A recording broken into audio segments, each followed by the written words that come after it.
This is our November meeting of New Mexicans for Science and Reason. I'm Dave Thomas, the president. With us is John Covan, our hard-working vice president. And tonight, our guest speaker is Dr. Mark Boslough, and he is a physicist. He's a member of the technical staff at Sandia National Laboratories. Not anymore. Oh, not anymore. Your wiki page is out of date. Okay, here's Dave Yeah, and I Morrison. noticed I'm actually listed that way in the NMSR reports too, but Uh-oh, okay. But yeah, are you still an adjunct professor at UNM I am. You can, and a fellow of the Committee for Skeptical Inquiry? yeah, I haven't been kicked out of that yet. Excellent, excellent. And he's an expert on planetary impacts, global catastrophes, and here's RTC. Yeah, we're getting some interesting people here. So Mark's topic is airbursts and airbursts in history, and how do we know about the prehistoric airbursts?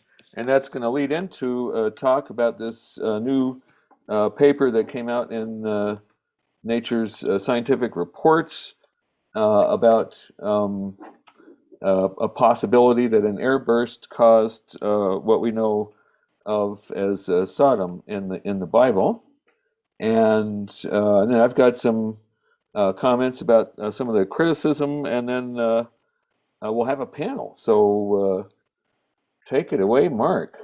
Okay, thanks, Dave. And it's great to be back at a meeting. Even though we're not all in the same place, I look forward to when we get to do that again. But it's good to see all the people that I can see. So Dave and I decided to do this, and the way we decided to split it up is for me to kind of do an intro and talk about airbursts and what kind of led up to this paper. It came out in September. I found out about it the day that it came out, and I immediately started tweeting about it, and a lot of people got interested, a lot of archaeologists in particular. So I went back, so I decided, okay, I'm just going to call my part one, airbursts. And as I always do, I went back and borrowed liberally from previous presentations. And I found my title slide for a presentation I gave a few years ago at European Astrofest. And I completely stole their logo and changed it from Astrofest to Airburst because I thought the color scheme was so good and it fit so well with this art by Don Davis, who I think is, in terms of impacts and airbursts, he's the best space artist. He makes things look really real.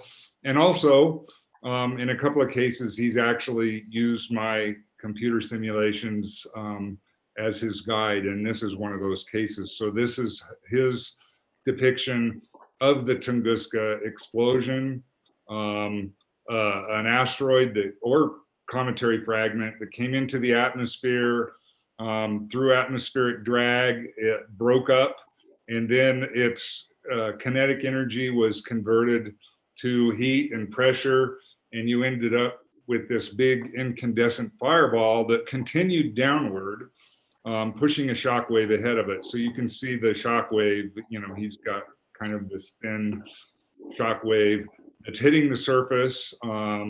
And at the same time, thermal radiation from that fireball is heating up the trees, causing some of them to actually burn. And that's all based on actual observation. And this is our best idea of what actually transpired there. So I'm gonna go ahead, and I'm gonna have to remember so I'm running on two computers, and I got to remember which one I'm actually running the simulation on. So as I said, I'm borrowing liberally from past presentations, and I was going to start lifting from one presentation to another, but then I went back, I Googled, or I searched my computer on NMSR, and I found this presentation I gave on this very subject 11 or 12 years ago. And I'm sure there are probably at least a few people here who've attended it, but I think I can repeat most of this stuff, also in the context of this biblical Sodom paper. You know, I can watch a movie twice in a period of 12 years and not get bored. So I hope you don't get bored by this. So I want to rewind all the way back to 1972.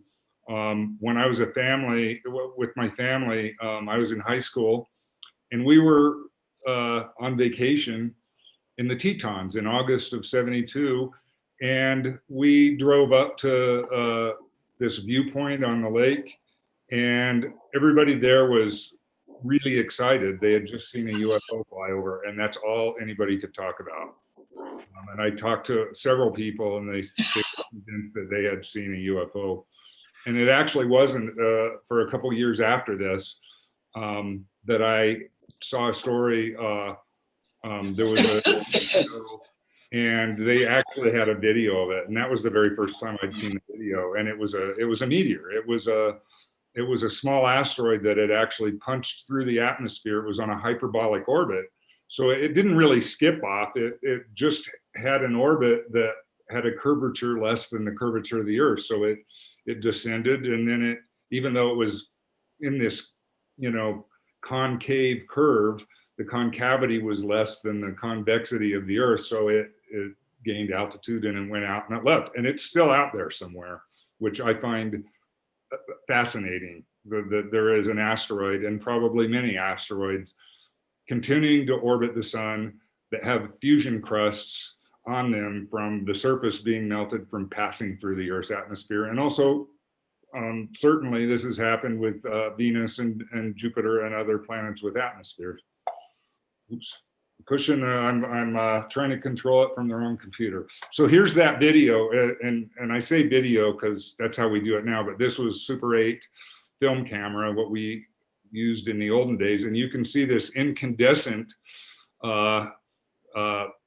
asteroid streaking through the atmosphere, and this is a very small one, probably a couple meters, and leaving a trail. And in that trail, one thing that's important is, you know, it's ablating as it's going through. So material is vaporizing off of that asteroid, and it's very hot, above the vaporization temperature of silicate and metal, and then it recondenses in the trail. You can actually see. Let's see if I can run it again. Oops. No, I don't know how this works. Okay, let's try it one more time. So yeah, you can watch it, and you can see the trail. So in that trail, there's condensation, but the condensation is, you're going to end up with little spherules of silicate and metal and other meteoritic material. And where does that go? That ends up in the atmosphere, but it doesn't go back out to space. It comes descending down to the surface over time. And so you have meteoritic spherules. Every time something like this happens, and usually it doesn't punch all the way through, usually it descends and explodes. But all that material that's vaporized recondenses and ends up at the surface of the Earth, to be found possibly by geologists drilling cores. So when you find meteoritic material at the surface, it doesn't mean that a catastrophic event happened. It just means that there was an accumulation of meteoritic material over time from events like this. So, okay, so this is directly lifted from what I gave, the presentation I gave at NMSR. This is, I think, back when we were doing it at the law school still, in 2009. So I'm going to go through all of this except the last one. The last one was brand new back then. It was an event that had happened only like 6 or 7 months earlier in the Sudan, a small asteroid that was discovered on its final approach to the Earth. It was discovered before the impact. And this was the first time that had ever happened. It's happened, I think, 3 times since then. Asteroids that were discovered and on an impact trajectory and ended up hitting the Earth. So I'm going to go through talk about the Libyan desert glass, this glass in the Sahara Desert that was a large reason for why I got involved in airbursts, or at least in terrestrial airbursts. Tunguska, the 1908 explosion in Siberia, the first slide was about, and then the Younger Dryas boundary. And I talked about that back then when it was pretty new. The first paper on this subject came out in October of '07, and so this was a year and a half after that I talked about it at NMSR, and I was very much skeptical of it then, and I'm even more skeptical about it now. Now, the significance to the Sodom paper is that it's the same team, the same core people who have been writing about their impact hypothesis for the Younger Dryas boundary are the ones who wrote the Sodom paper. Now, the Younger Dryas is an event, a climatological event that happened about right at the end of the last ice age, started about 12.9 thousand years ago, and abrupt cooling. And so I'll get to that. But first, I'm going to talk about the Libyan desert glass. Make sure I'm not sure if my keyboard doesn't seem to work. I think I have to use my mouse.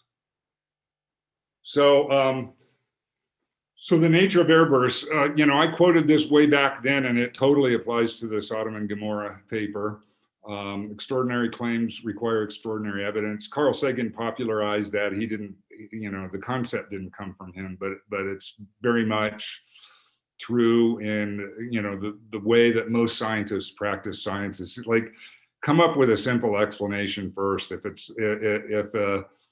the simplest explanation is, consistent with the evidence, you're more likely to be right. So it doesn't necessarily mean you're right, but it's usually the best one. And then if you're claiming something extraordinary, and extraordinary includes anything that has a super low probability, well, the burden of evidence really gets higher for you to demonstrate that your claims are consistent with the evidence.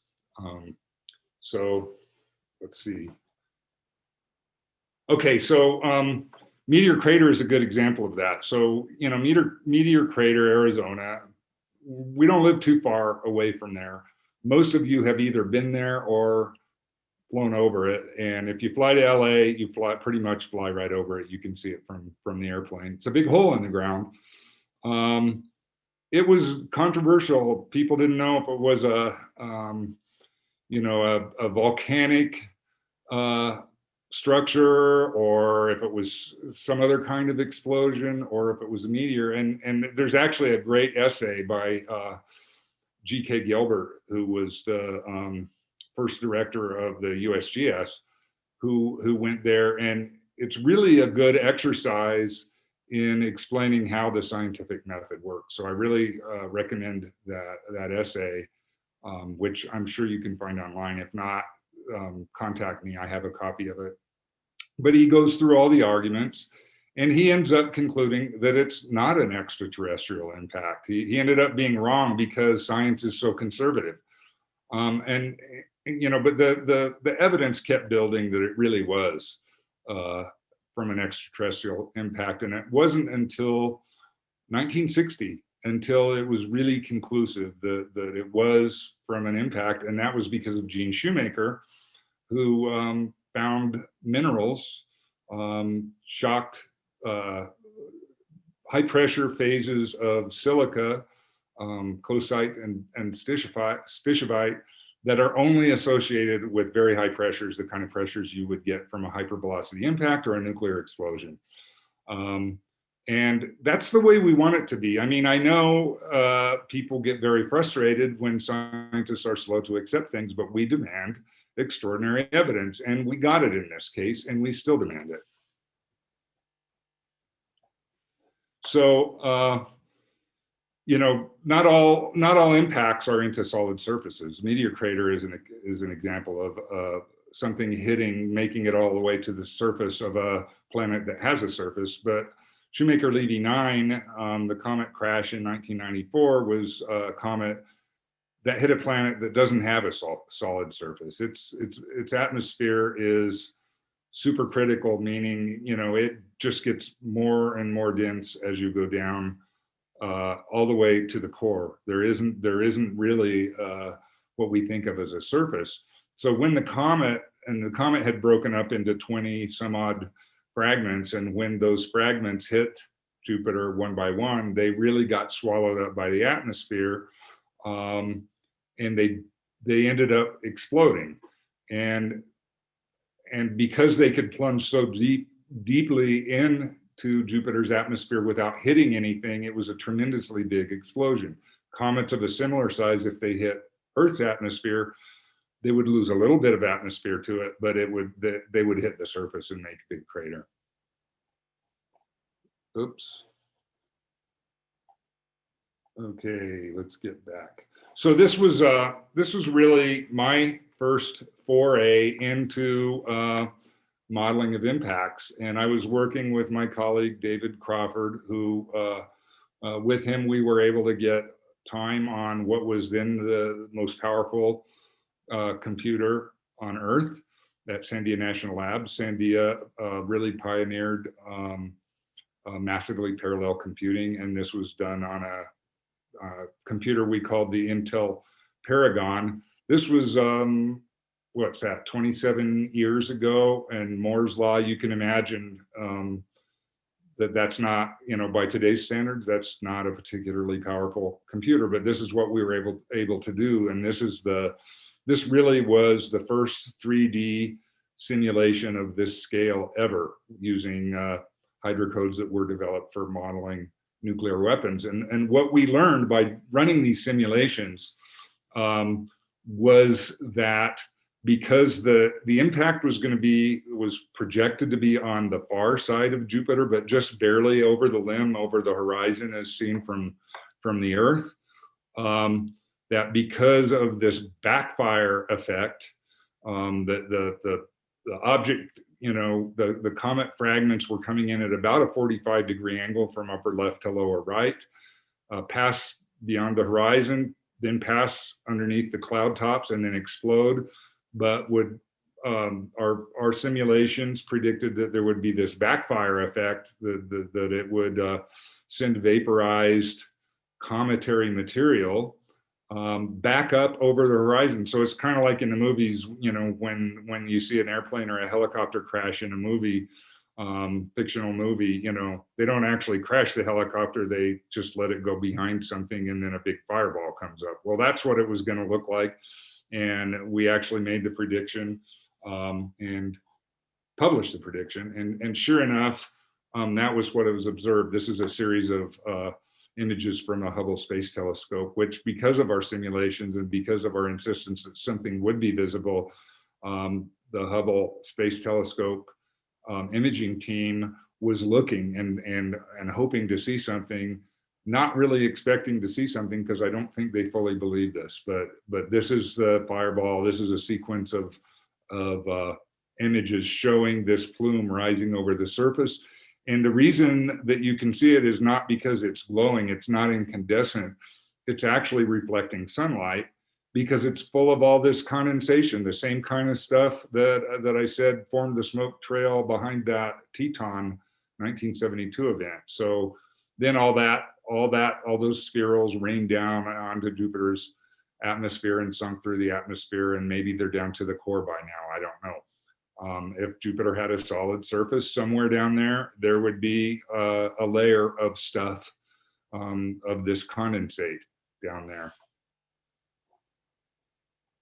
Okay, so this, by the way, I gave a talk in Socorro about this, and I don't know, Dave, maybe you know, there was a cartoonist who used to do these great cartoons, and I wish the cartoonist's name was on here so I could give him credit.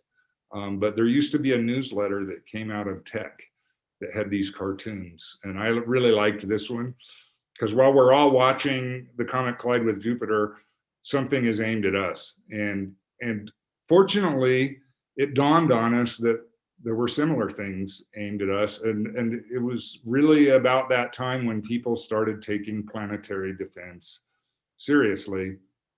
And so you know, one of the things I recognized after Shoemaker-Levy 9 was this concept of airbursts, that the thing we saw happen on Jupiter probably happens on Earth too. In fact, certainly happens on Earth too, but at a much, much smaller scale, because Earth has a solid surface, and the densest the atmosphere gets is the density of air at the surface that we feel right here.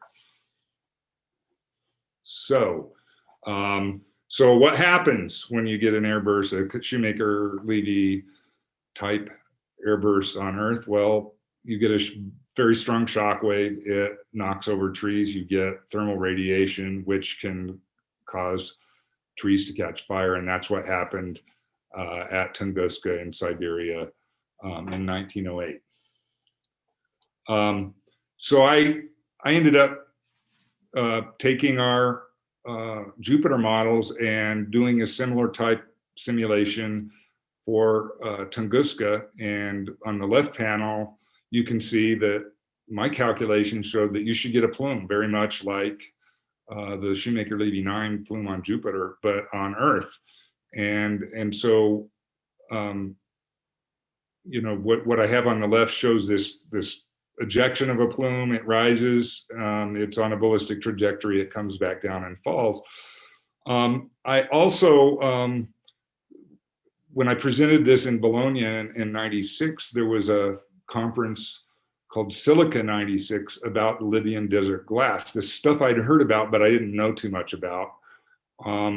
And there wasn't really any good explanation for it. It was, there's a large area in the Sahara Desert that has almost pure silica glass, and nobody could explain it. And an impact didn't really explain it. It wasn't like an normal impact glass.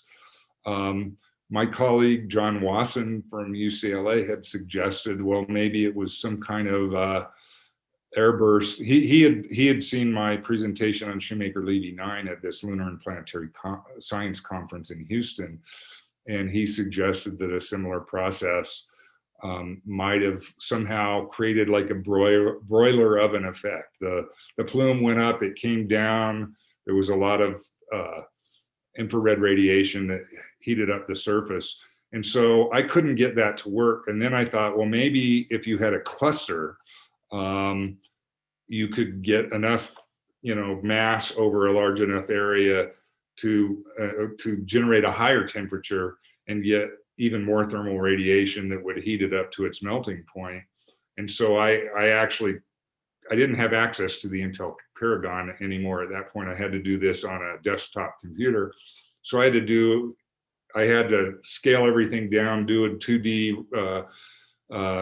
axisymmetric simulations, and do this periodic boundary condition thing where I could adjust the difference, the distance between various impacts to adjust the density and see if I could get it up to high enough temperatures. And I simply couldn't. So I gave up on that idea. But I had written an abstract for this conference making this suggestion that maybe it was some kind of airburst phenomenon. The organizers of that conference had a proceedings, and they asked me to write it up for the proceedings, and I couldn't do it. I didn't have a good enough explanation, so I ended up not writing it up. They ended up putting my abstract into the proceedings, and it was seen by somebody who wanted to do a documentary on the Libyan desert glass, and it took this, it was TV6, a British production company that was doing this. They contacted me, I think, in the late 90s, and then I didn't hear back from them. And then finally, years later, in 2005, they contacted me and they said they finally got enough money for the documentary. And they had invited John Wasson, the UCLA guy who had given me the idea in the first place. And he decided to bail. He didn't want to do it. And so I was kind of his understudy stand-in. So I ended up going there. And this is one of the pieces of Libyan desert glass that I found. It's sitting there on the sand. That's almost pure quartz sand. And the glass is almost pure quartz, and it's beautiful. And it tends to be very clear. The reason it's got such smooth surface is because it's old. fission track measurements indicate that it's about 29 million years old. So it's been sitting there being sandblasted for 29 million years, and that's why it looks like that. Was there a question? Yeah. What's the scale on that? You know, I think I still have that piece somewhere, and as I recall, it's about the size of my thumb. Okay. But you know, they range in size. The biggest size, I think the biggest one anybody ever found is like 30 centimeters, I think, and the biggest one is in the Corning Glass Museum, I am told, and it's huge. But they're anywhere, you know, I mean, it's pretty easy to find, you know, fist-sized pieces and smaller. So this was a story that was written. This refreshes my memory. It was 99 when the New Scientist wrote a story about it. And this is where the TV6, the producer that wanted to make this documentary found out about it, was from this New Scientist story. So here's I kind of created this little montage of my documentary experience. And so the documentary was centered around this little piece of this was from King Tut's tomb, the one on the upper left, and there's a scarab that was, nobody ever could figure out where it came from. And this guy who was at that, in fact, he was the editor of the volume, the proceedings of that Silica 96 conference, Italian. He is the guy who was visiting the Egyptian museum and saw that and recognized that it was Libyan desert glass. And it took him several years, I think, before he was able to get permission to determine whether it was a glass with a non-destructive test. He used a laser to measure the index of refraction, and it matched perfectly. So, you know, there's a map in the upper right that just shows where it is. It's right on the Libyan border. The Egyptians call it the Western Desert, and I think the British, who made all the maps, called it the Libyan Desert. So they had like they do with a lot of documentaries, you know, take three scientists who have three different ideas, take them out, and then it's got a little element of reality show in there. So these are two of my colleagues, and we each had a different idea. Now I still had, even when we were out there, I didn't really have a completely fully baked idea about what caused this. But I had pretty much given up on that cluster airburst idea. I just couldn't make it work. I took a lot of reading material and I was reading about the geology of the area. And that was when I learned that there had been a full kilometer of erosion in the last 30 million years or so, deflation. So the level had actually come down by a kilometer. And what I was trying to explain with the cluster was the very large area that it covered. I think, if I remember right, it was something like 800 square, or I think 2,000 square kilometers, huge area where it's found. And I thought that it had to, prior to getting there, I had thought that it had to form over that large of an area, because I'm not a geologist. And after I started reading these geology papers, I realized, no, it could form over a very compact, small area. And after almost 30 million years, there's lots of transport, lateral transport. There were rivers there, the climates changed back and forth. And so this stuff all got distributed radially, and that's how it could get over a large area. So I kind of had this epiphany. It's like, oh, you can form it over an area of, you know, tens of square miles, and it can end up over whatever the number is, 800 or 2,000 or whatever it is, this huge area that it's found over now. So all of a sudden, this constraint that I thought I had no longer existed. And so that allowed us to run these simulations. So this, you can see the scale bar on here. This is a kilometer. So this is a 2D simulation. Again, I still didn't have access to supercomputers, or at least not a full supercomputer. So we were stuck doing 2D simulations And I used, I think it was a 100 or 120 meter diameter asteroid, big enough to make a crater, but also big enough you can see the scale, the color scale for temperature. You can see that it's hot enough. There's a lot of vaporized asteroid material in contact with the surface that's hot enough to melt silicate. So this was my explanation, but you can see it didn't do it over that huge of an area, and it made a crater.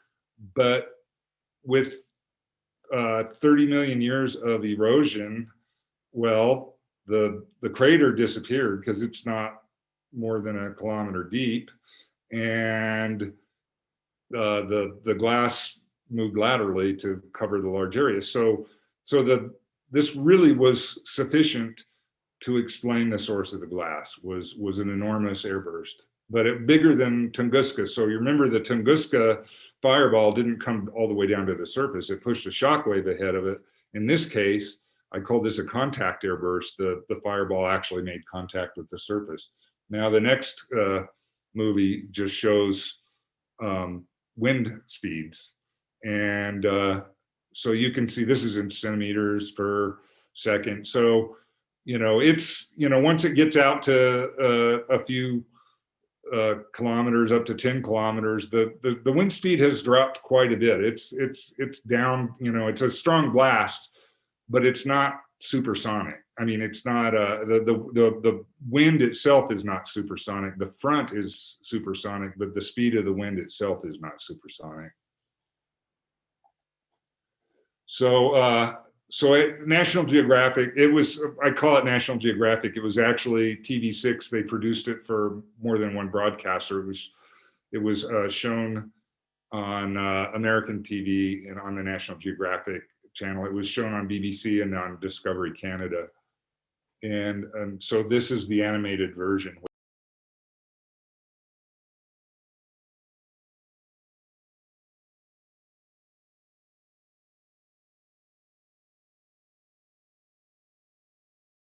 The formation of the glass, even the foamy stuff floating on it. So I don't know why I showed that again. Okay.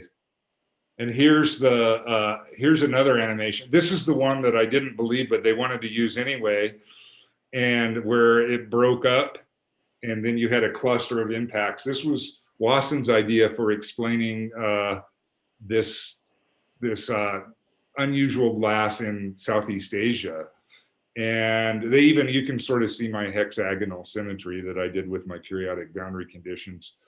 But I tried to talk them out of using it because I didn't think it could possibly work. They used it anyway because they'd already invested that. And it was, it was a rejected hypothesis. That's okay. They kind of attributed it more to Wasson. So anyway, okay. So the following year then, so that was in 06, and that documentary was shown in the fall of 06. And then for the anniversary of the centennial anniversary of Tunguska, there was another documentary.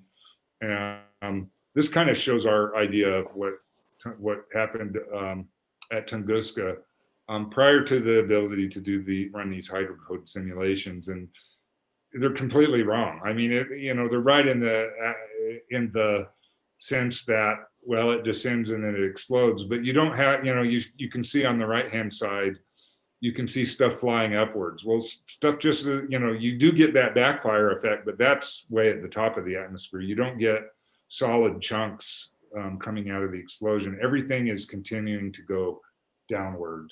There's no way to get around that. I'm going to skip over that. So one of the things I did, I really, really wanted people to understand, because a lot of people, even in my community of impacts and explosions and planetary defense, didn't really get this concept. And that is, there's a huge difference between a point source explosion, like a nuclear explosion, and an impact explosion, a cosmic airburst. And so I ran simulations, very simple, two-dimensional simulations of just an object, and I put a bunch of energy into it, let it explode, 5 megatons. And then I did the same thing with something that was moving at high speed, and you can see that there's a huge difference. I put the Sandias in the background for scale here. So here's the point source. It just makes a big bubble. The dark thing is the shock wave, and then inside that is the fireball. So the fireball rises like a hot air balloon, and it's pushed that shock wave out ahead of it, and you can see the shock wave reflecting off the surface. That looks just like an atmospheric nuclear test. Looks exactly like it. And in fact, the code I used was developed to model nuclear explosions. So it's no surprise that it works really well for that. So here's the same thing. If I put it in, but I also give it some velocity, and again, the Sandias are in there for scale. There's a temperature scale in there, and it looks like this. You know, you don't get that hot air balloon effect anymore. You get this column, this pillar of fire, and it, you know, it rises and it pushes a shockwave, but it doesn't look the same at all. It's more of a cylindrical shockwave. Now you can see why somebody who read Genesis, you know, the chapters and verses about Sodom and Gomorrah could look at this and say, that's how God did it. You know, I kind of thought that myself when I ran this simulation. So here's the view from a helicopter, one of those heavy lift Soviet era helicopters that they fly you into Tunguska. This is looking more or less at ground zero. There's from the 1961 expedition. It's clearly the same spot. I could pick out geographic features that were the same from this long ago. And here's my I did the same kind of little montage that I did for the Libyan desert glass, you know, our helicopter. And so one of the things I think Dave's going to talk about is tree size. There's I don't want to give away Dave's punchline, but there's the Sodom paper cites someone who claimed that the trees were a meter in diameter that were snapped like toothpicks. Well, I didn't see any trees that size, dead or alive. I don't know if there were trees that big or not. I just didn't see them, but we did go around and core trees.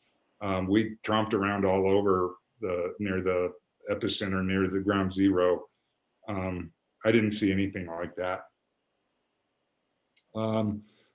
I already mentioned there's two types of airburst. One in which the very opening art that Don Davis did shows the fireball not hitting the surface, and then the second kind, it's like a contact airburst where it descends all the way to the surface. And there's just a schematic showing the difference. The one on the left is like Tunguska, where it explodes and then it rises like a hot air balloon. And the one on the right is like my Lydian desert simulations. So there's a big difference. So here's my 3D. This is a three-dimensional simulation.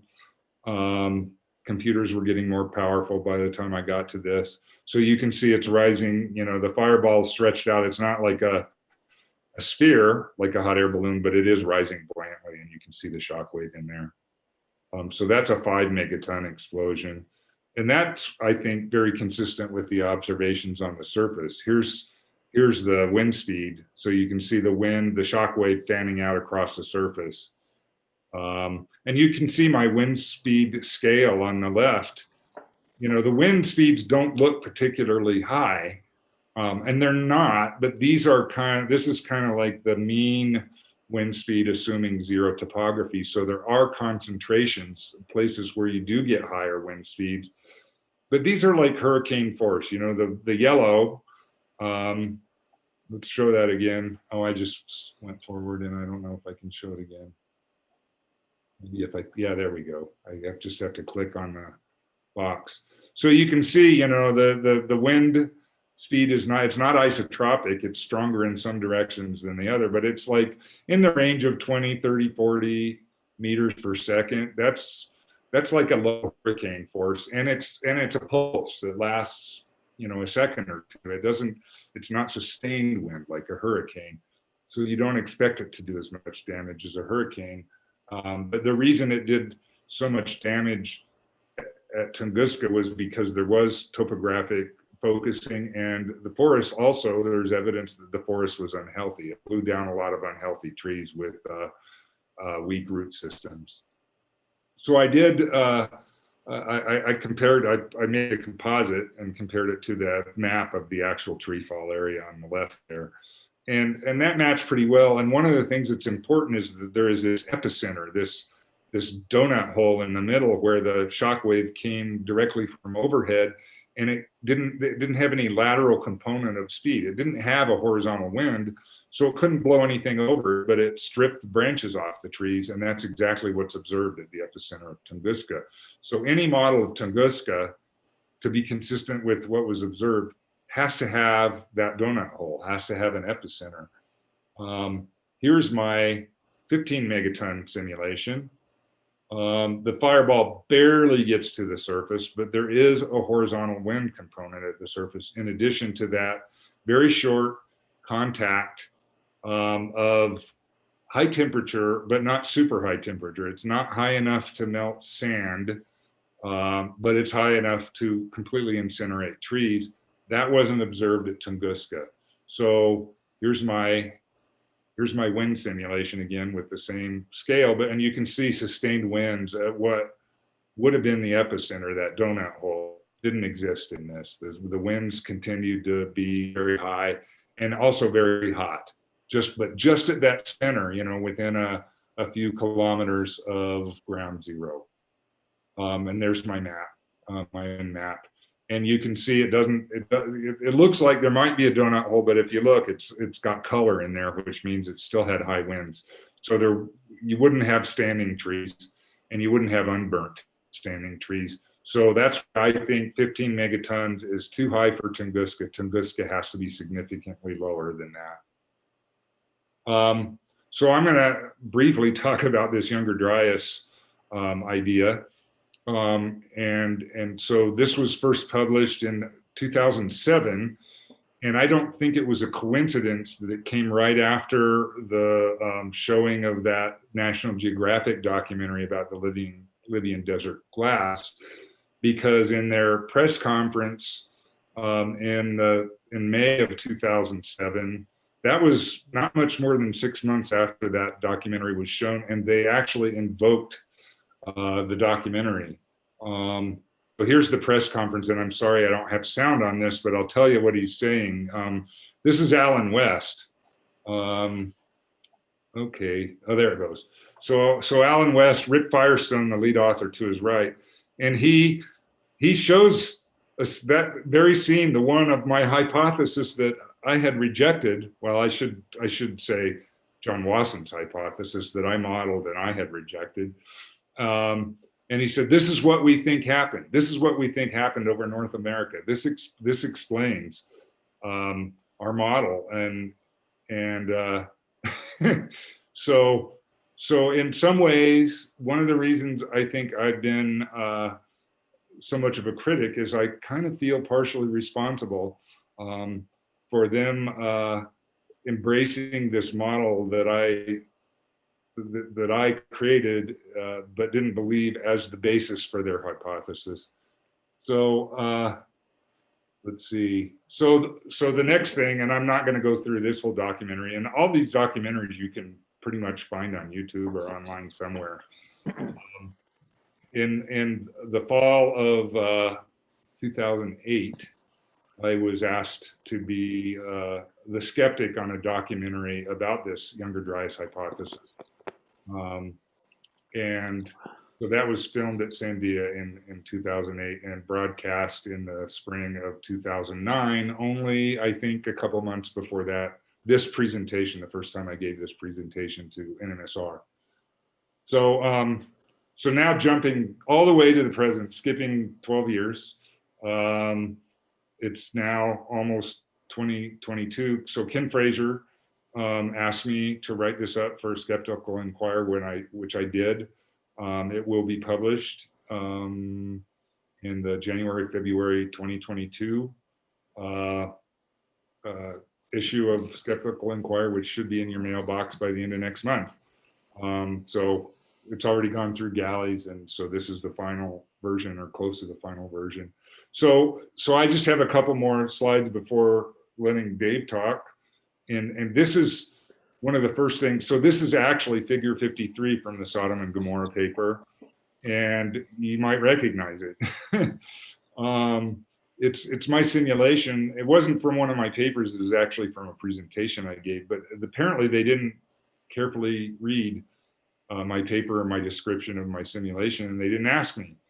So it's completely misunderstood and misconstrued. A superheated hypervelocity plume does not get to the ground. It barely touches the ground and doesn't stay there. It's not hot enough to melt stuff, and it's very localized. Fragments don't hit the surface, but most importantly, this is not they call this my Tunguska simulation. This is my simulation that I explicitly said was too big to be a Tunguska sized event, because this is not what Tunguska experienced. So I was very critical of the paper from the very start, just because of such a deep misunderstanding and or misrepresentation of my simulation that they were basing their claims on. And finally, this is the one I think I saw. It's right behind Dave in his. Yeah, there it is. This is figure 52, and I had to look at it for a while to figure out now what are they actually showing? I don't know, but Tal el-Hammam, they wanted the impact or the airburst to be over the Dead Sea, because they wanted to explain the salt. And you know, even one of the authors is from University of California in Santa Barbara, even mentioned, you know, that Lot's wife turned into a pillar of salt. And they want salt because there's salt in this layer they call the destruction zone. And they want to use that to explain why agricultural land was abandoned around Tal el-Hammam, which they associate with the biblical Sodom. And so they wanted the airburst to be over the Dead Sea, which is like 30% salt. But Tal el-Hammam is, I don't know exactly, it's at least 10 kilometers from the Dead Sea. So this is kind of, they say in the caption, I didn't include the caption, but they say we don't know the exact orientation, we don't know the direction it came from, but they use this. But I realized, you know, this is based on, you know, it's the same shape. They kind of traced it and then they colored it in to make it look like an explosion, but it is the same size and shape. I shrunk this. So you remember I showed this map of the actual Tunguska tree fall and damage zones. And then there's my ugly color scheme showing more or less the same size and shape. But remember, you know, look where the epicenter is relative to Tal el-Hammam, you know, maybe 10 kilometers away. You know, it's in my yellow to green, or maybe the next color up zone. So it's 20 to 40 meters per second wind speeds with durations on the order of a second or two. That's not what they're describing at all. That's not what they're claiming happened at Tal el-Hammam. They're claiming something much, much bigger, and also a firestorm, which Tunguska didn't have. And even my large object that was too big for Tunguska didn't have that. So, Dave, I don't know if you want to take a break between now and yours, or if you want to just jump into the Sodom and Gomorrah paper. Well, let's see if we have any questions, and then I'll jump in. Should I stop sharing my screen? Yeah, you can stop. Okay. Take a couple questions, and then let's proceed. I have a question, Dave. Okay. Since you don't agree with what's in the paper, do you still think that what happened there in the desert or in Jordan was actually caused by some type of meteor or meteorite or airburst. I Yeah. I don't think they've demonstrated that. What do you think, Mark? Well, I don't think so. And I think there's a lot of arguments. I'm not an archaeologist, but I've heard from a number of archaeologists who've done excavations in that part of the world. And they say this is what they're observing is typical. Those cultures had the ability to, they had kilns, they made pottery, and a lot of the types of phenomena that they observed is completely consistent with, the heaps of cast off pottery that's melted. And so, I don't see it as consistent with an airburst at all. And the claim, their understanding of how a blast wave interacts with structures is not consistent with my understanding. Yeah, and my problem was some of the slides I'll show you of questionable photo manipulation and removal of direction arrows. So it's just kind of sketchy. That's the word I used earlier today. Sketchy.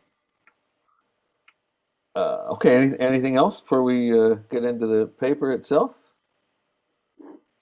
Okay, well let's jump right in. I'm gonna click my share sound. It's gonna go for desktop. And so let's look at the paper itself, which I have put right here. A Tunguska-sized airburst destroyed Tal el-Hammam, a Middle Bronze Age city. And here's the authors bunch. David Burley is a professor here at New Mexico Tech, and I know him. He helped diagnose my bike pedal when it broke anomalously and very mysteriously. So he made that a project for his grad students. And so we invited him to take part in this panel.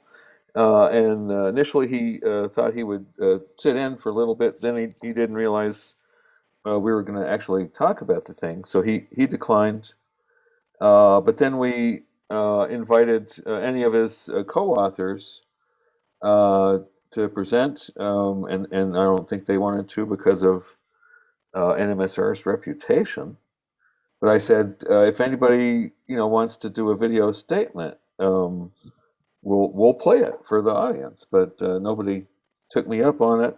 So we did try to give the authors a chance to participate in this panel, and so I'll Bruce, I'm not going to spend too much time. We'll just, I mean, it's a long paper, 64 pages. So we're not going to go all over all 64, but they have tons of pictures and lots of charts. And figure 4, I think, was one of the questionable ones. I know 44 was a hot one.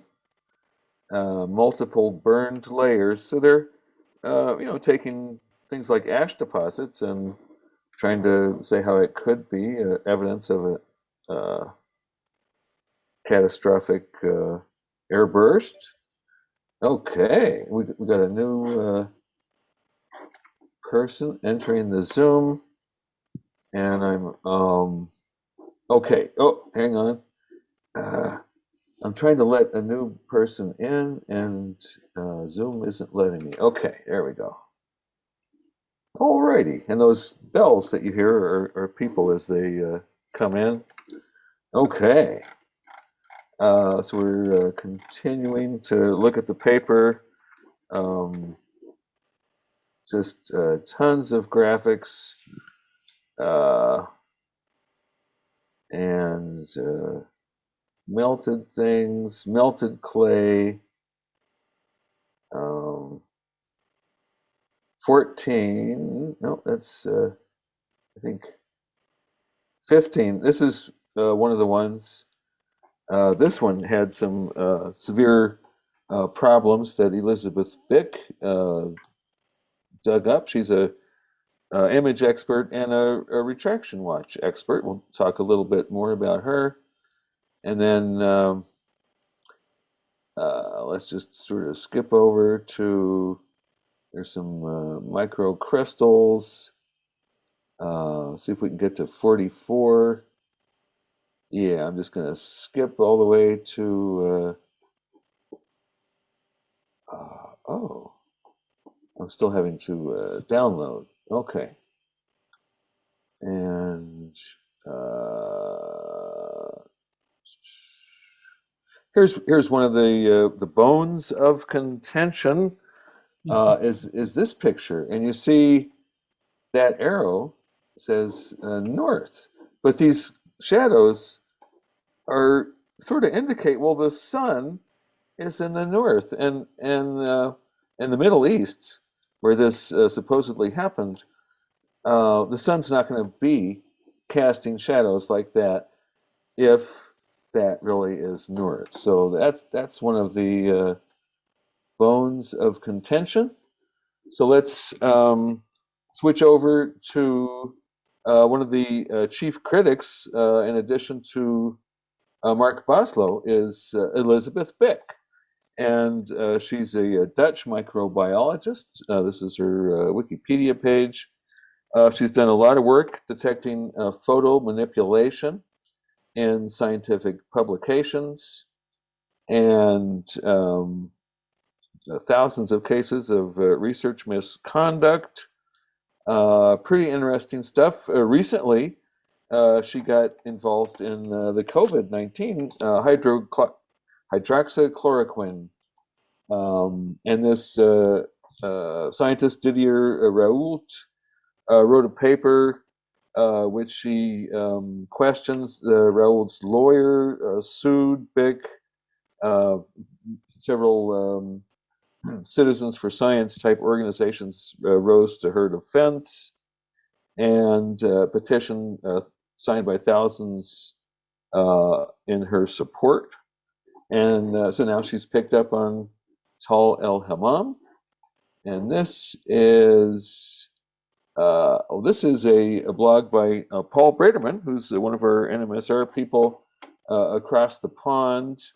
So he'd be with us, but it's the middle of the night for him, so he begged to not have to stay up too late. But he's documented a number of the criticisms that have come up. So,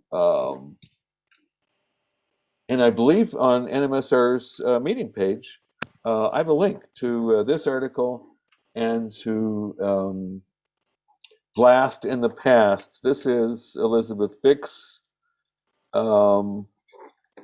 Science Integrity Digest. So, and this is the second most recent post, but she talks about the paper, and of course, it's a blog. It's got links to everything. So Bunch et al. Alan West is the corresponding author, and then she noticed one of the authors is from Albuquerque, Philip J. Sylvia, at Trinity Southwest University, an unaccredited evangelical Christian institution, and it's located in a strip mall up in Albuquerque.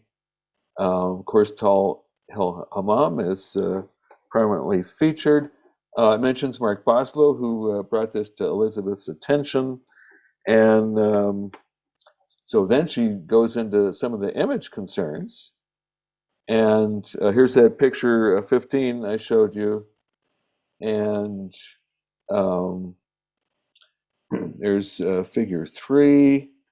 And she noticed some areas of repetition, like the same stuff. And so that indicates photo manipulation. And here, the boxes of the same color highlight areas that look unexpectedly similar. So this red box, these dust grains, they're the same over here. So they picked some image from one part of the photo, moved it over to another part. Here's that figure 44C, just riddled with all sorts of photo manipulation. And so the authors, have tried to explain, they've sent out some explanations and pictures of the original photos, saying it was just to remove cosmetic things like the direction arrows. One of the authors just really lashed out, George Howard, just tore into poor Elizabeth Bick there, saying, you sick and pitiful anti-science, anti-Christian bigots, what happened to the importance of data and citizen science? Yet Trinity is a small Christian college that has managed to dig 16 seasons at Tal el-Hammam and discovered something. Just the association with Mark Boslough, who photoed little Trinity U day one of the pub before a reading, suggests you're all creeps. And then George Howard published Pebblegate, addressing some of the image concerns. And as I said, this is linked off of our meeting page if you want to peruse this. So that's some of the funny stuff that Elizabeth found.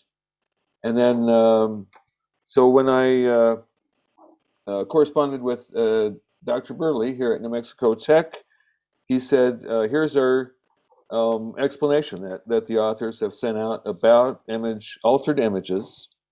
And it's supposedly, they altered no crucial data, no bones, no potsherds, cosmetic alterations. And so here they've got a before, after, and the inverted overlay to show you what alterations they made. And so here is this arrow, which we think indicates north, was removed. That arrow was removed, and it shows up in the overlay. Here's the bone of contention, and that's one of the ones that Elizabeth Bick pointed out was so odd. So that's when. So I wrote to Dr. Burley, and let's see. Here's that, and so I had a question about figure 15B, and in that original of 15B, it looks like the north indicator is to the upper left, and so I took one of the arrows that was pointed up, and I just rotated it to show that right there, that's an acute angle. It looks similar to this. It's less than a 90-degree angle. Over here, that's a 90-degree angle. So if north was this way to the upper right, there'd be some yellow right there because that would be a 90-degree angle. So this indicated to me, hey, this means north, if that's what those red arrows even meant. North is that way, and that means, so let's look at 15B and figure 17. So let's go back to the paper and bunch, and we'll just try to embiggen it, and we'll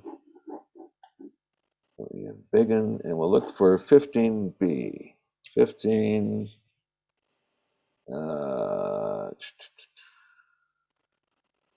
There's a lot of 15s. We'll just zip through them all. That's figure 4. Let's put the word figure in front of that, and figure 15. Oh. Okay. Oh, so here it is. Here is figure 15. And so the directionality shows that's northeast to the left, and that means figure 17. Here we go. So there's the directionality of the whole site, and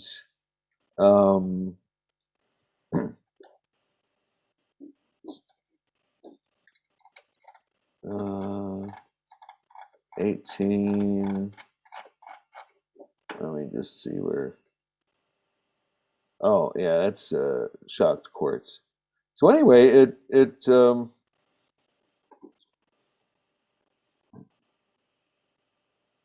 so here we have these arrows that indicate the type and direction of 6 types of debris and the movement from southwest to northeast. So it just is, if north is to the upper left in that original figure 15b, then the published figure 15b, which is labeled northeast, actually appears more to the northwest, which is 90 degrees different. And so I didn't really get an answer from Dr. Burley, but that's the question I'm very curious to know. And so the last little thing I'll hit up here is reference 178. And here it is. So the airburst, here they're talking about Tunguska, comparing what they claim is an airburst in the Middle East to that. And the airburst, the Tunguska, generated a pressure wave, snapped 80 million trees, some up to 1 meter in diameter across. And we have a reference for that, 178. So let's track that down. And here it is, Boslough M.W. and Austin S.A. Tunguska explosion of 1908 origins. So, and I downloaded that paper, and here it is, Boslough and Austin. The ICR, you may have heard of that. That's called the Institute for Creation Research out there in California, Santee, California. And yes, that's the ICR. And Stephen Austin is one of the ICR's big sort of geologist experts. So let's look at tree and not street. Here we go. Radial symmetry, 80 million trees, and let's see here. Kulik tree damage. Here's a picture of the blast area.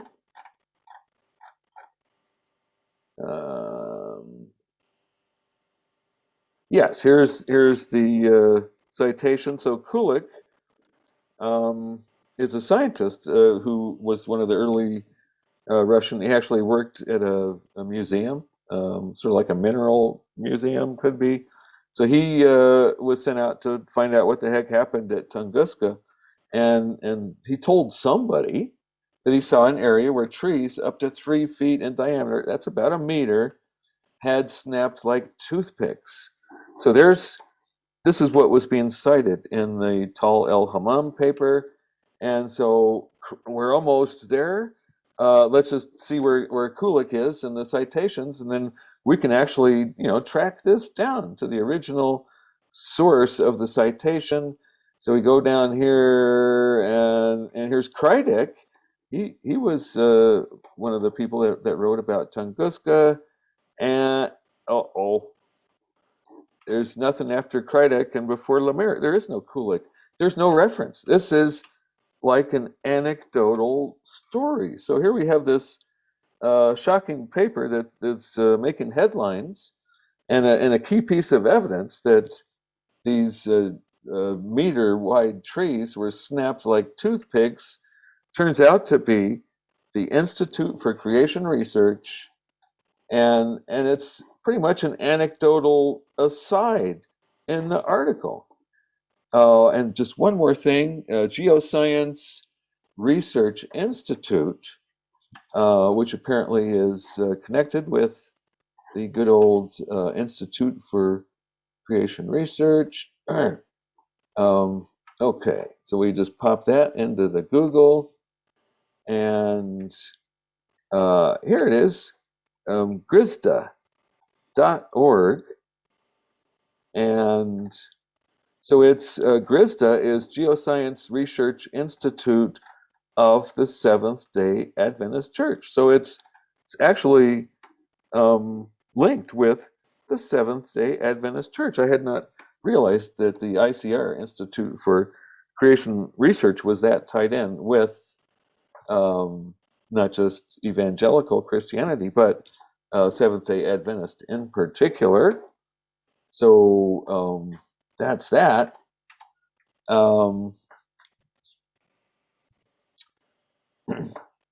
Okay. So let's, we got 20 people on board. I'm going to see if I didn't quite like the picture I had for that airburst, but let's open it up to questions. I have a question for Mark. I saw James P. Kennett in the authors list, who, if it's the one I'm thinking of, is well known for having discovered with Stott the TM of PETM, the thermal maximum at that time, 1991's the discovery paper. What did he contribute to this, I wonder, if that's the same one? Well, I mean, it is the same one. He's the paleo-oceanographer from UC Santa Barbara. He has been one of the co-authors on virtually all the Younger Dryas impact hypothesis papers. Okay. And I mean, I don't know what he contributed scientifically to this. He definitely contributed his reputation, which I think helps get things published. Right. Root of my question. Yeah.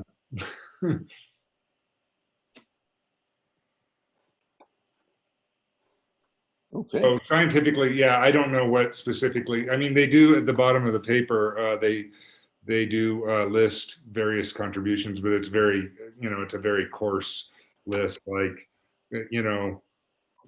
journals tend to make you do this now, right? Who contributed what? It's like so-and-so conceived the project, so-and-so carried out field work, so-and-so did laboratory studies, that sort of thing.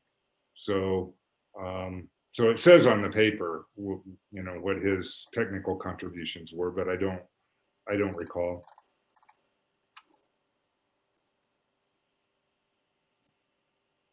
Dave, Okay.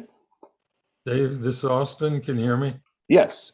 Yeah, I got interested in this subject because a couple of years ago, some archaeologists found some ruins on a peninsula that was buried under the Dead Sea down on the south side.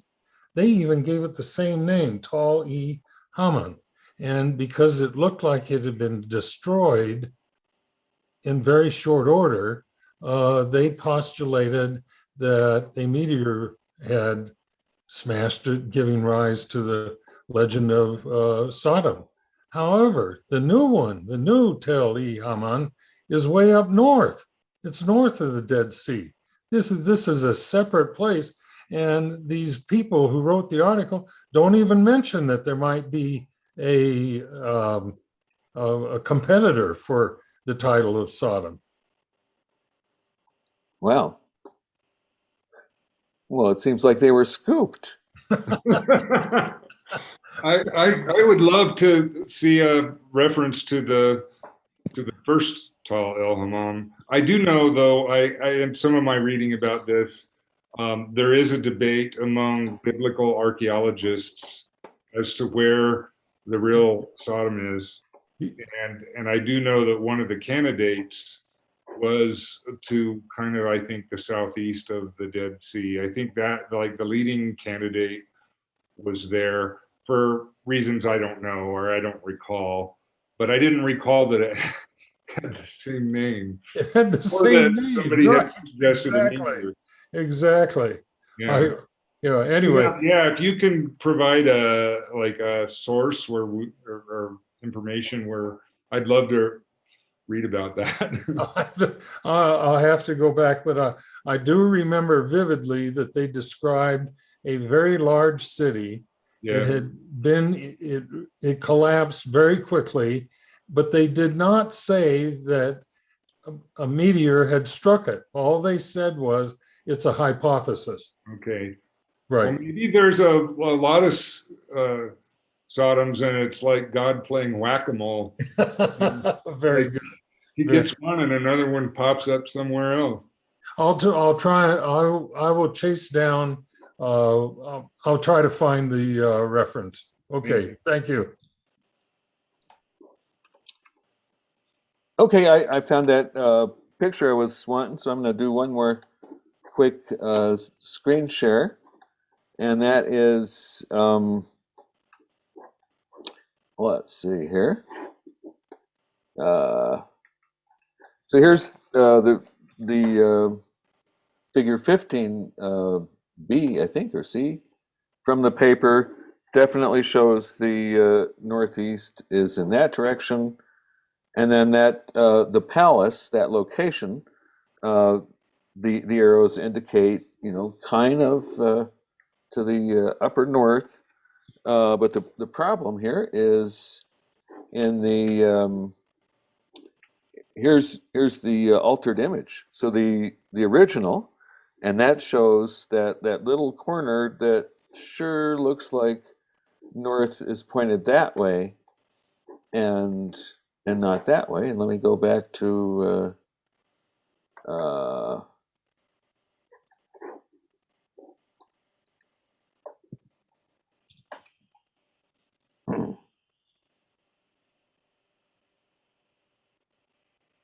so northeast is definitely to the lower left, and it's about 90 degrees from where it should be, according to if that really is north in that direction, not to the lower left there. So it's pretty fishy. Hey, can you go back to figure 17? I sure can. Let me share that again.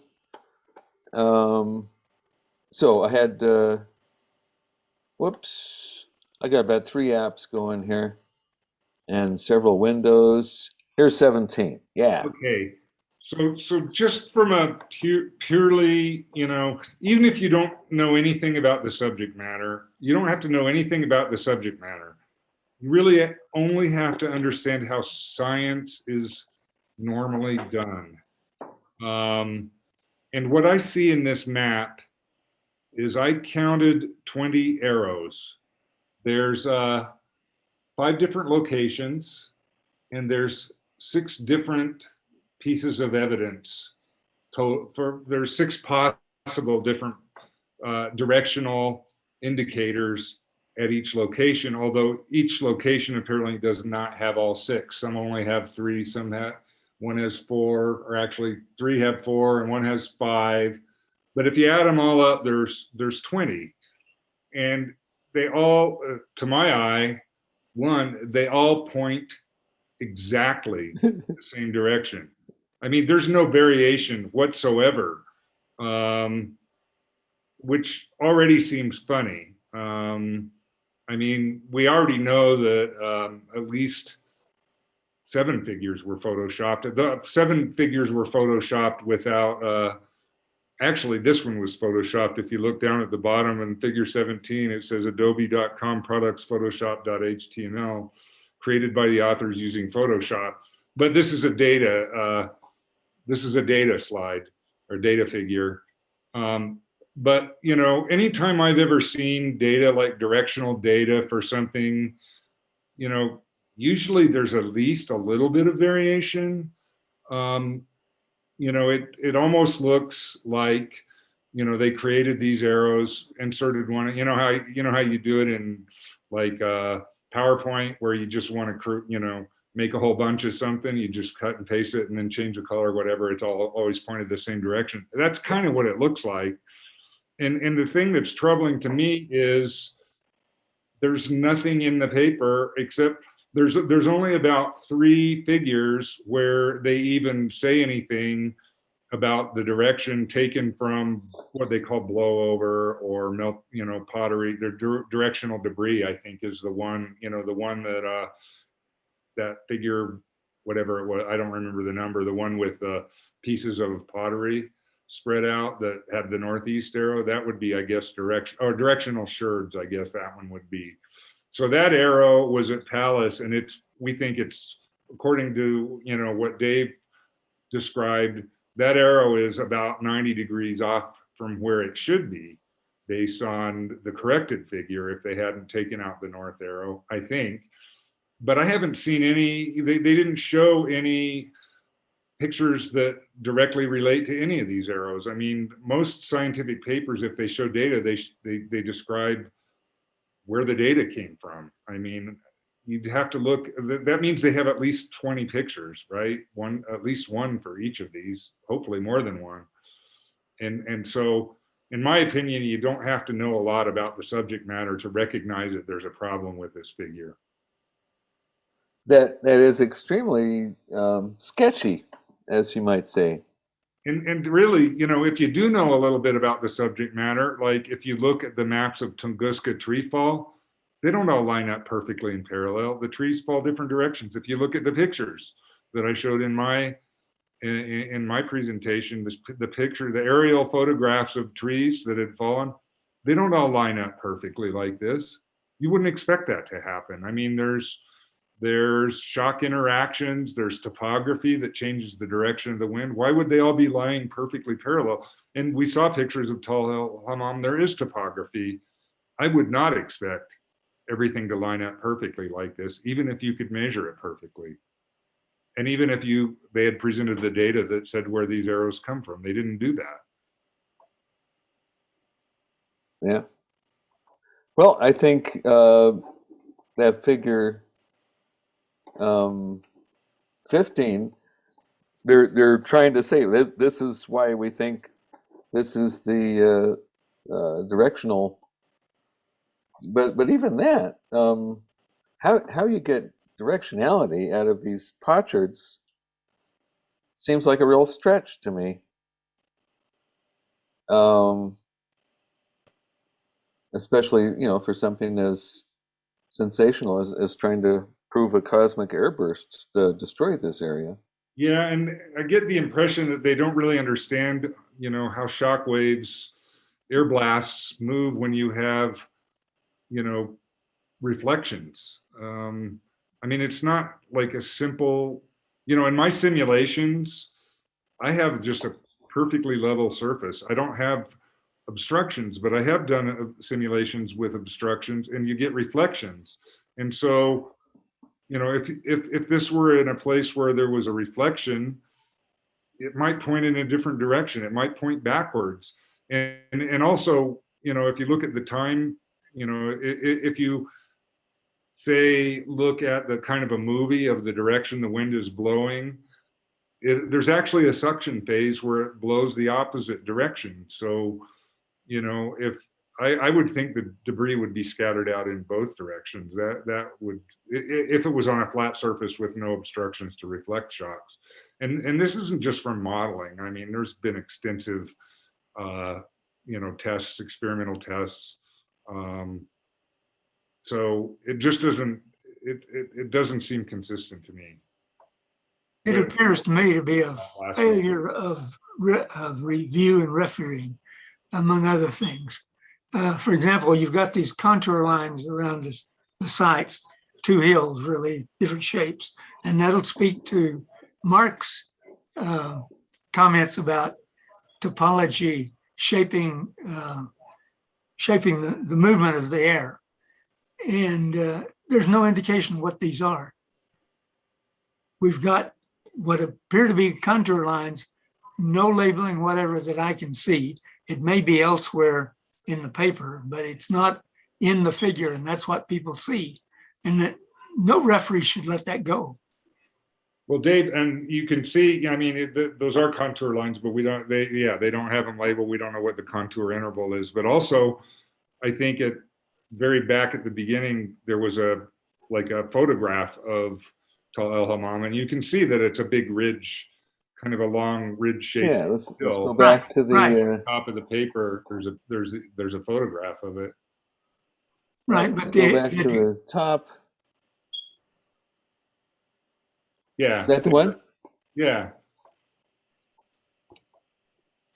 Oh yeah, it's very rugged topography.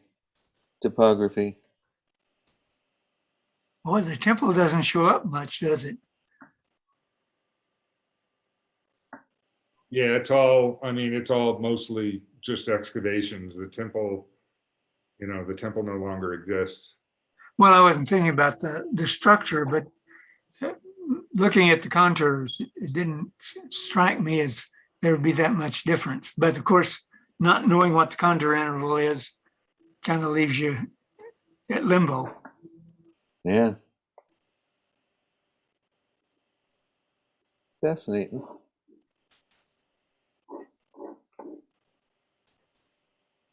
Oh. Okay.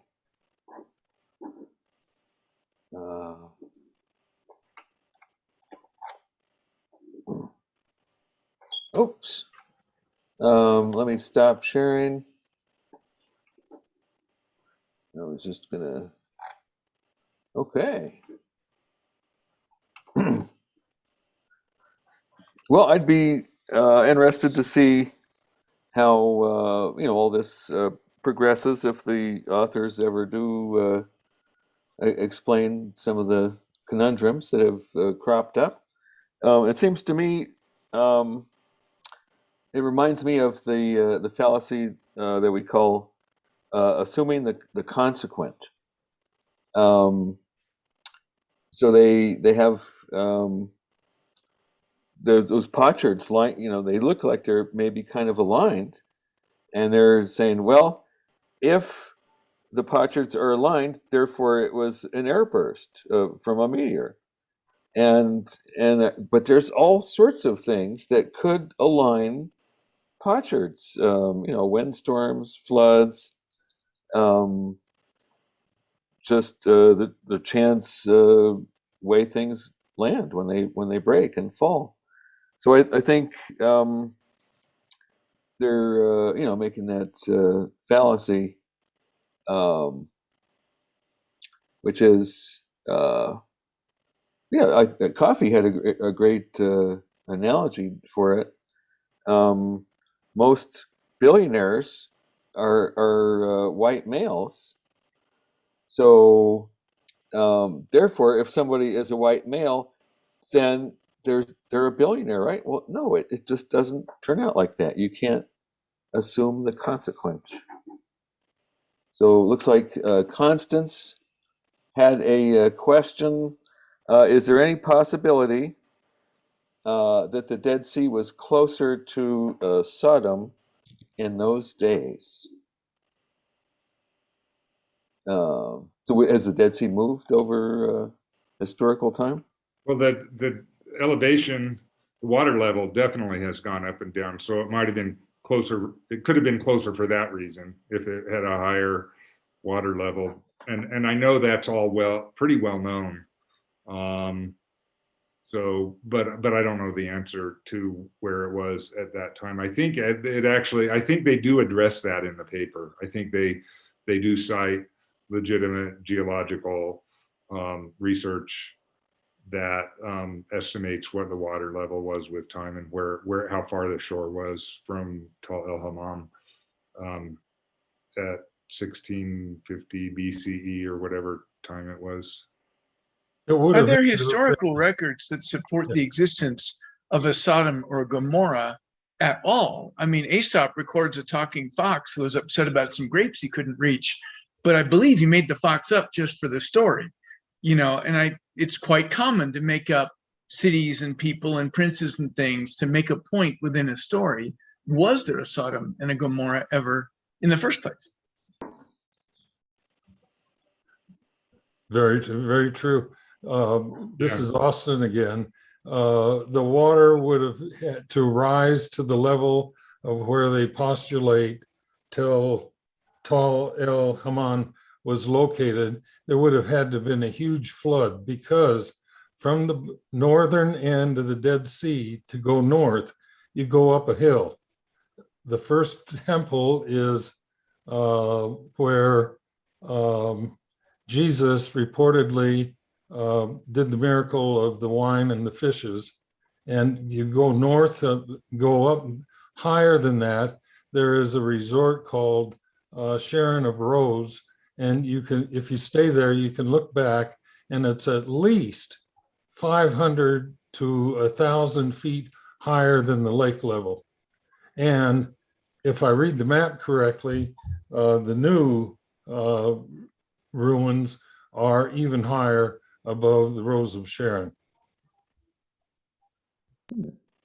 Well, if you need a big flood, maybe that solves another problem. Very I good. love that about a decade ago, a tomb was found in Iraq that might literally turn out to be the tomb of Gilgamesh. After all, the Ishtar gates from the story of Gilgamesh exist. They're in a museum in Germany right now. But even if that's the tomb of Gilgamesh, it doesn't mean he swung a 60-pound sword or carried a 300-pound spear. We don't have to buy everything because some fragment of it is true. Right. Good point. If we were being charitable, we could call the potsherds and the directionality and all that an inference from best explanation. But that is a very weak warrant. It's enough to generate sometimes a hypothesis. It's certainly not enough to build a paper on.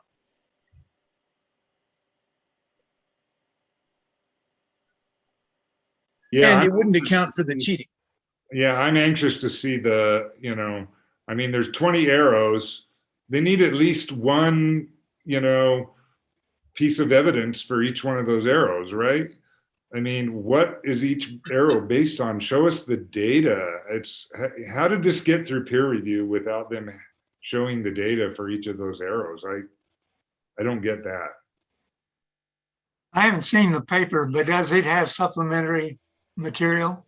It does, but I don't I don't recall seeing there weren't very many pictures in there. Yeah, they usually aren't.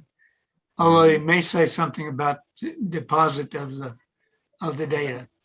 And I know there have been, since the photoshopping was discovered by Elizabeth Bick, and that was way back in September. That was only a week after the publication of the paper was when she saw the first evidence.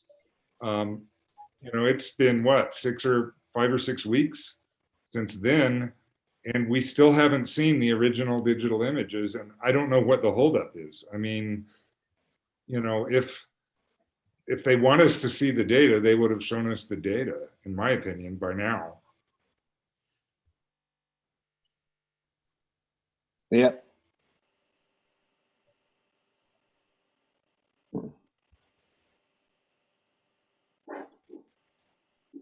So Les Bob had a question. Why not just rotate figure 15 northeast 100 degrees clockwise and accept it? So let's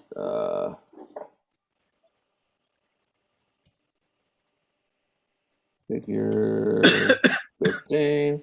That was the one with the potsherds, right? I believe it was, yeah. You rotated. Wouldn't that change the point they were trying to make? So that's the figure, but here's the Wait, I don't altered images. Wait, I don't think you're sharing the screen, Dave. Oh, I forgot to share my screen. Okay, let's do that. Okay. Okay, so here's figure 15. And then there's that sort of circular piece of pottery. And here it is. in the altered images. And so there's that that tip of the arrow sure makes me think that is north, and that means, so if that's north, there's northeast going up, and northwest kind of going that direction. And then when we go back to that looks like it should have been northwest, according to, if this arrow is actually pointing, if that is north, which it sure looks like from that little acute angle, as I explained in that email to David. Yeah. So I think north really should be that way, but maybe their arrows were pointing northwest, but they didn't never explain that in the text. So yeah, it's about a 90-degree error, and love to see an explanation for that.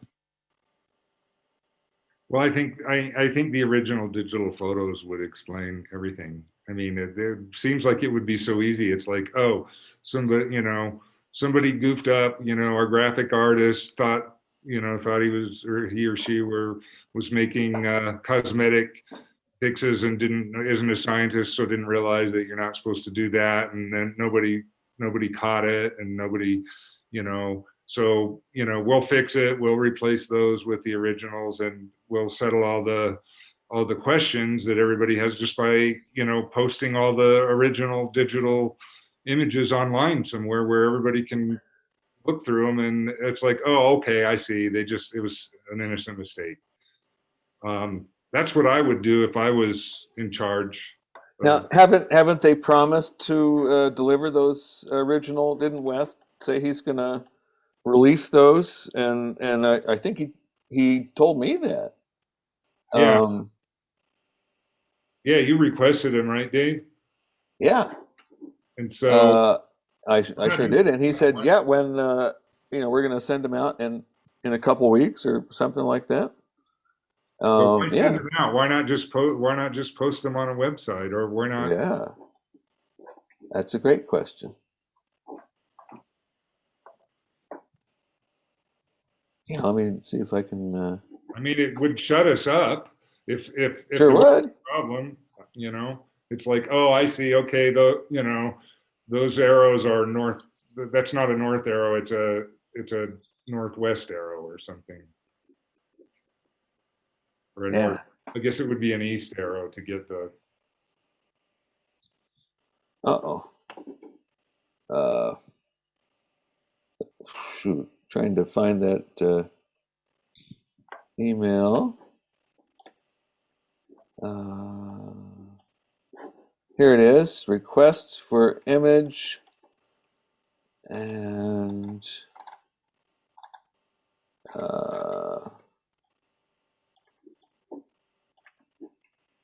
okay, Ellen. So I found my request, but I haven't found his answer. So Alan 7633. Let me look for that. 7633.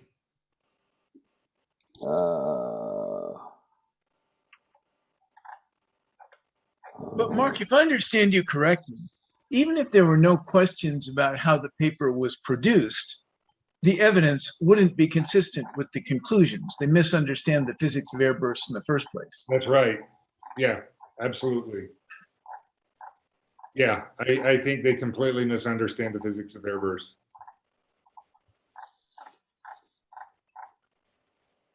Here it is. So I found that email from Ellen West, October 16th. Hello, Mr. Thomas. Because of questions about the images in our tall el-Hammam paper, Scientific Reports is looking into the issue, and I am providing them with original copies. After that is finished, probably in a few weeks, I can provide you with the same. So yeah, it's gonna be a few weeks here in about a week or so. But why wouldn't Why does it have to go through the publisher? Why wouldn't they just, I mean, isn't it normal for scientists to just provide their data to other scientists who have questions? Yeah. Well, it's important to bring the publisher in because of, there's this flurry now and everybody knows something about it. But later on, new people come in and look, and the only thing they've got is the paper or Right. pointers in the paper to supplementary data and so on.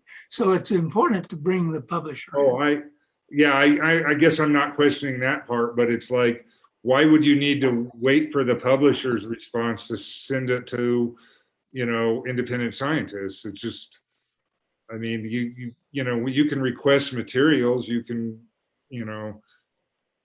I mean, requesting data doesn't seem like it's that big of an ask, There might be some legal issues. When I looked up Elizabeth Beck while we were talking tonight, one of the articles I skimmed past was that one of the authors is suing her over the flaws that she says she's found. The And so it could be the hydroxychloroquine lawyers author, are telling yeah. them, Hmm. And I'm looking to cast all this in the best light. I mean, I don't No, like some no. of what I'm seeing tonight, but I'm trying to put the best spin on it,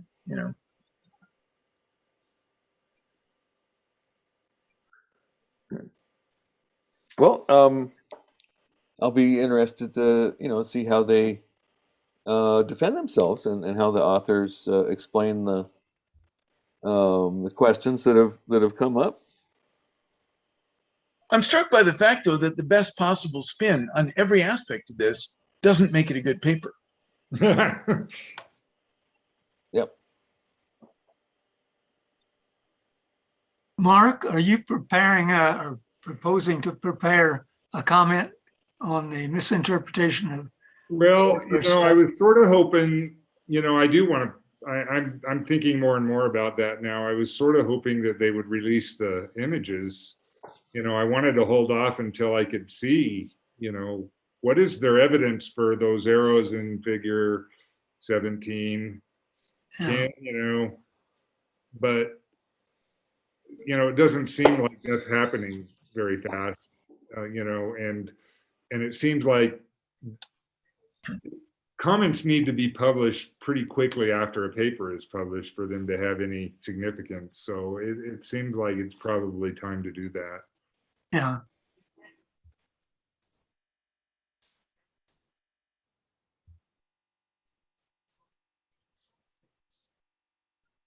Well, again, that's where at least some publishers will amend the online paper and subsequent downloadable versions that point to corrections of some kind or other. Yeah. And so, I mean, if Dave's right and that northeast should be northwest, then they need to edit their figure 15. For the pot-shirred arrow on the palace, they need to rotate it by 90 degrees. And they need to have at least one wrong arrow out of all those lined up arrows in figure 17. It would actually make it more believable. Yeah. well, the confidence interval for their orientation may be pretty wide. Yeah. It's kind of off there. All righty. Well, it's getting pretty close to 9 o'clock. So I think that was a fun discussion. Thanks very much to Mark Boslough for chipping in. And thanks to everybody in the gallery for all their fun comments. So next month we're still working on our program, but we'll come up with something fun. And so stay safe out there and get your booster shot if you can, and we'll see you next time. Thanks, Dave. Thanks for running the show. Good job. All right. Thanks, Mark. Thanks everybody. Mark, Dave. All right. Take care, everybody.